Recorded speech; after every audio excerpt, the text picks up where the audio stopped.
Perdana Menteri Britain, Liz Truss, baru-baru ini telah mengumumkan peletakan jawatannya dan sekaligus menjadikannya Perdana Menteri yang paling singkat berkhidmat dalam sejarah Britain. Peletakan jawatan Truss adalah susulan pelanjawan yang dibentangkan kerajaannya serta idenya mencetuskan pergolakan dalam pasaran kewangan dan ekonomi, beberapa siri peletakan jawatan lain dan pemecatan dalam kerajaannya serta isu disiplin dan perpaduan dalam Parti Konservatif.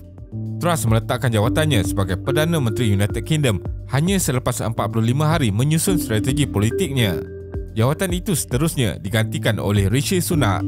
Sebelum ini, rekod itu dipegang oleh Josh Canning yang menjadi Perdana Menteri selama 119 hari pada tahun 1827. Jadi, dalam video kali ini, kita akan melihat kenapa dan bagaimana United Kingdom boleh kerap bertukar Perdana Menteri. Teruskan menonton.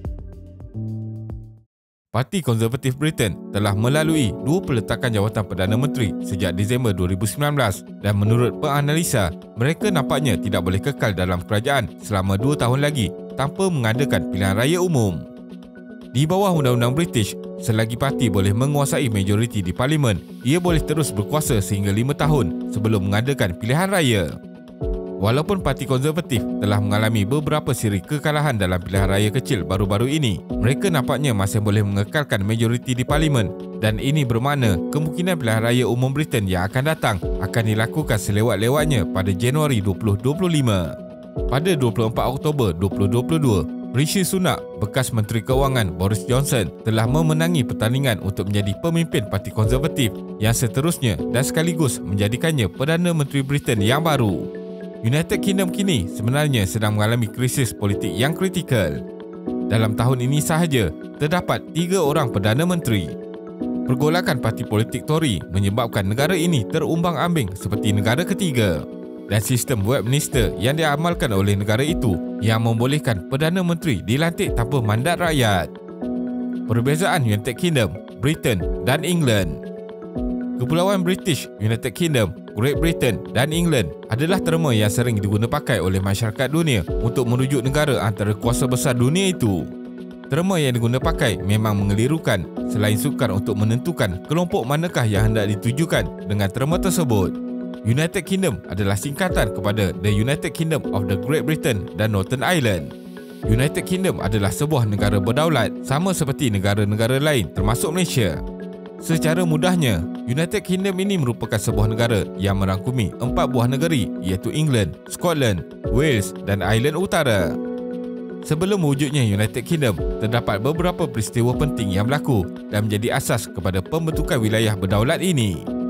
Manakala menurut laman History UK, terma Great Britain pula sebenarnya bukanlah merujuk kepada sebuah negara, sebaliknya membawa maksud sebuah kawasan darat yang luas. Perkataan Great itu diguna pakai memandangkan Britain merupakan sebuah pulau terbesar yang terletak di Kepulauan British merangkumi wilayah England, Scotland dan Wales. Sama seperti Scotland dan Wales, England juga sering dianggap sebagai sebuah negara, tetapi sebenarnya ia bukanlah sebuah wilayah berdaulat. Sebaliknya, England adalah sebuah negeri terbesar dari segi saiz dan populasi yang berada di bawah United Kingdom. Disebabkan itu, England memainkan peranan penting dalam kewujudan United Kingdom. Ibu negerinya iaitu London juga turut diangkat menjadi ibu negara United Kingdom. Sistem politik United Kingdom.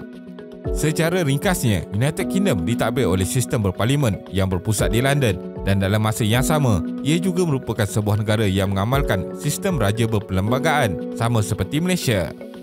Ini bermakna United Kingdom adalah negara yang ditadbir oleh raja atau permaisuri yang menerima nasihat daripada parlimen. Sebagai sebuah negara demokrasi berparlimen, kerajaan United Kingdom dikuasai oleh parlimen yang telah dipilih oleh rakyat. Jawatan-jawatan tertinggi dalam kerajaan United Kingdom diisi oleh ahli-ahli parlimen yang dipilih secara langsung melalui pilihan raya. Setiap negeri di bawah United Kingdom akan ditadbir oleh menteri yang dilantik dan berpusat di tempat masing-masing, hampir sama fungsinya seperti menteri besar atau ketua menteri jika di Malaysia. Perdana Menteri merupakan orang yang paling berkuasa dalam kerajaan United Kingdom di mana dia adalah ketua partinya dan juga ketua kerajaan. Kabinet dan menteri-menteri dalam kerajaan United Kingdom akan dilantik oleh Perdana Menteri selepas ia mendapat perkenan raja. Parti Konservatif kini mempunyai majoriti kuat di Parlimen dengan 358 daripada 650 kerusi selepas memenangi pilihan raya umum 2019 di bawah kepimpinan Johnson. Kenapa United Kingdom selalu tukar Perdana Menteri?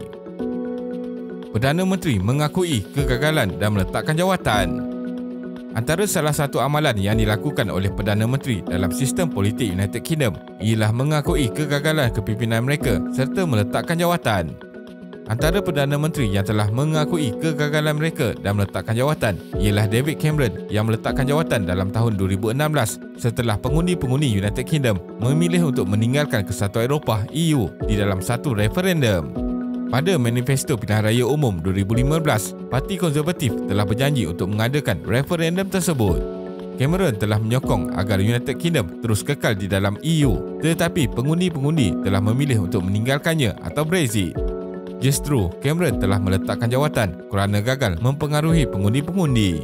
Seterusnya ialah Theresa May yang telah meletakkan jawatan dalam tahun 2019 kerana gagal memuktamadkan kaedah UK meninggalkan EU.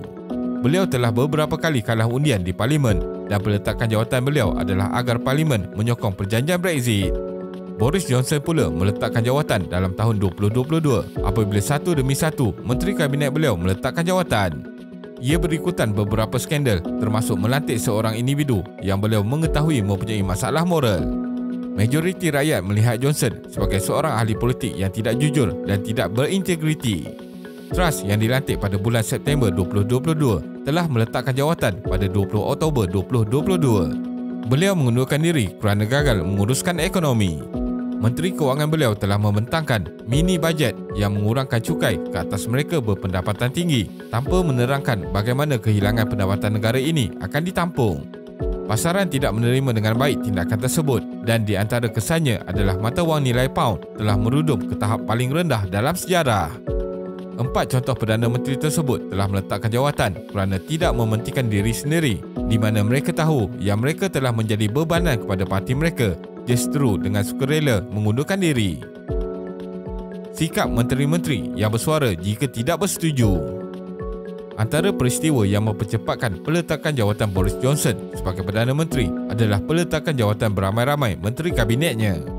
Pada 5 Julai tahun ini, Menteri Kewangan Rishi Sunak yang kini dilantik sebagai Perdana Menteri terbaru United Kingdom dan Menteri Kesihatan Sajid Javid telah meletakkan jawatan kerana tidak bersetuju dengan Johnson. Malah di antara 5 dan 8 Julai, lebih 50 menteri dan pelantikan-pelantikan politik seperti Setiausaha Parlimen telah meletakkan jawatan kerana tidak bersetuju dengan Perdana Menteri. Manakala di bawah Truss pula, Menteri Dalam Negeri telah meletakkan jawatan sehari sebelum Truss meletakkan jawatan. Walaupun menteri itu telah meletakkan jawatan kerana melanggar peraturan bagi seorang menteri apabila menggunakan email peribadi untuk menghantar dokumen rasmi kerajaan kepada seorang ahli parlimen, namun surat peletakan beliau menunjukkan betapa berpecahnya pentadbiran Truss. Bukan itu sahaja, ahli-ahli parlimen konservatif juga nampaknya begitu lantang mengkritik Truss secara terbuka. Mereka bukan sahaja mengkritik Perdana Menteri, tetapi mereka turut menuntut secara terbuka Truss meletakkan jawatan. Mereka tidak takut akan disingkirkan dari parti atau dinafikan bertanding pada pilihan raya akan datang. Pada mereka, kepentingan negara dan kepentingan rakyat adalah lebih utama dari kepentingan mana-mana individu atau parti mereka. Kesimpulannya, apa yang berlaku dalam politik United Kingdom mempunyai kebaikan dan keburukannya yang tersendiri.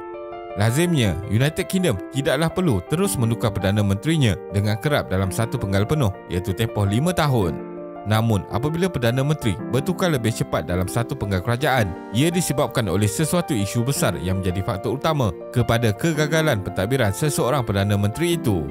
Namun begitu, sikap Perdana Menteri United Kingdom yang bertanggungjawab untuk melepaskan jawatan hasil daripada kegagalan mereka sepatutnya dijadikan tauladan oleh pemimpin-pemimpin di negara lain. Terima kasih kerana menonton dan jangan lupa subscribe. Jumpa lagi.